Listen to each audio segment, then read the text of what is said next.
Okay, I got it. Take them. Take them, my love. I'm not feeling that well. Okay, there's Adam. Everybody wave. Okay. Yep. Hi. Okay, now it's me. Okay. Here we go. And here we go. As parents, we want to protect our children from harm. At the same time, we look forward to the milestones that signal our kids are getting bigger, getting older, growing up. Eating food from the table instead of just from the bottle or the breast. Walking, and for some it's considered quite a milestone to be able to turn the car seat around, forward facing, at a year and or 20 pounds. Well, that one just got delayed by at least a year, now that the American Academy of Pediatrics has just came out with new recommendations, and rightfully so. It's now recommended that children rear face until at least 2 years, or until they reach the maximum height and weight requirement for the seats, as noted in the manual.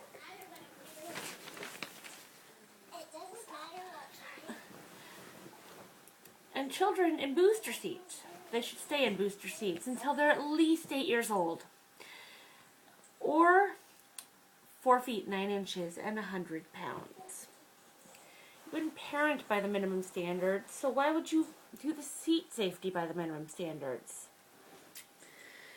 Car accidents are the leading cause of death in kids, according to the CDC, or the Center for Disease Control, with head injury being the leading cause of death in children from 0 to 12 years old, with an average of 4 deaths per day and 504 injuries to children every day in the United States. According to CPS Safety in Sweden, from 1992 to June 1997, there was only 9 rear-facing deaths, or deaths for rear-facing children in properly restrained car seats.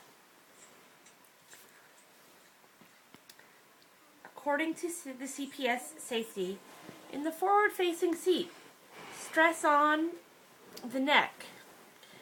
There's a tremendous stress on the neck in the accident for a forward-facing seat.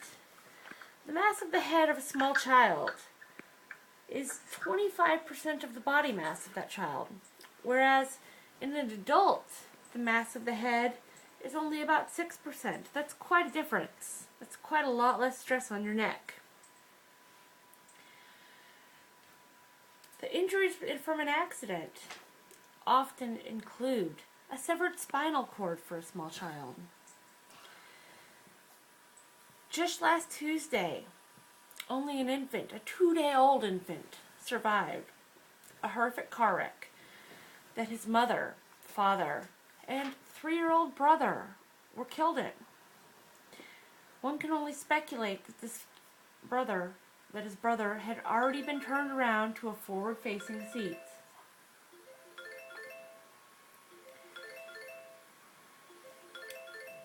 Kids' spinal cords spines actually don't fuse into harder bone until between 2 to 5 years of age. Nobody is actually sure of when it does. I think it varies per kid. So, according to rear-facing car seats aren't just for babies anymore, by Christy Haskell, 72% of accidents are head-on. 24% are side impact, leaving just 4% for rear impact.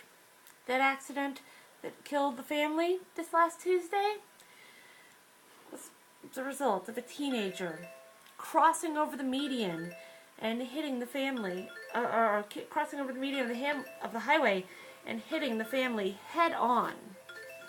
They were on their way to the grandma's house so that she could meet the new baby for the very first time. What a tragic event.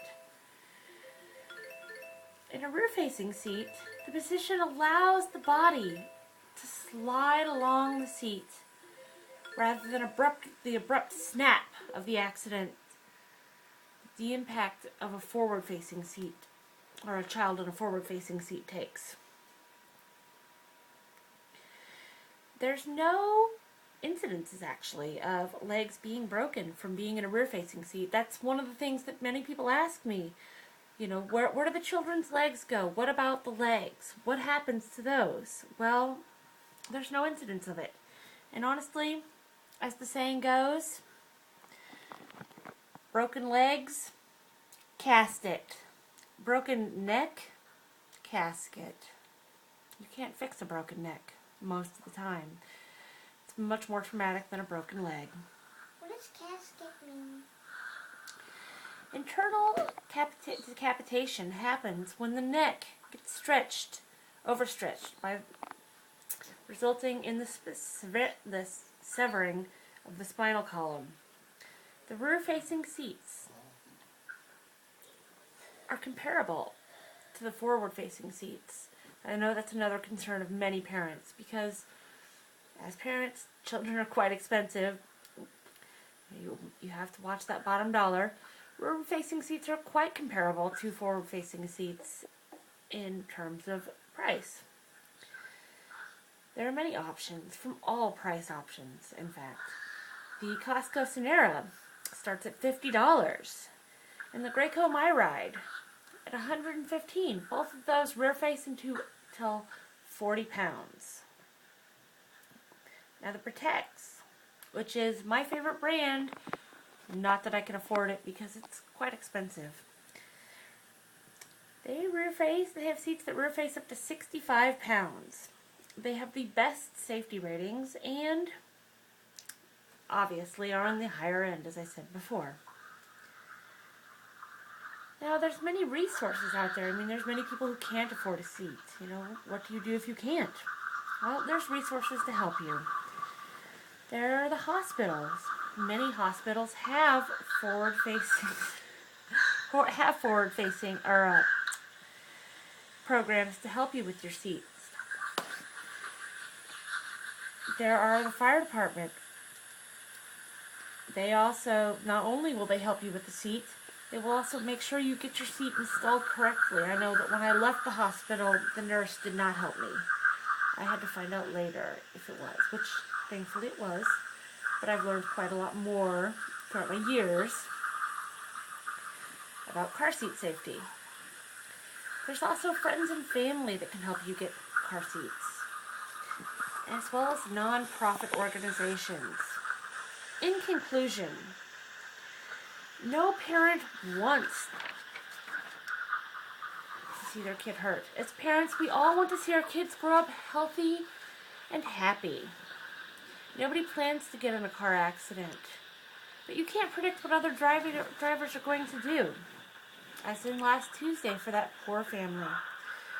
Keeping your child rear-facing ensures that should the worst happen, it doesn't have to be a death sentence for your child.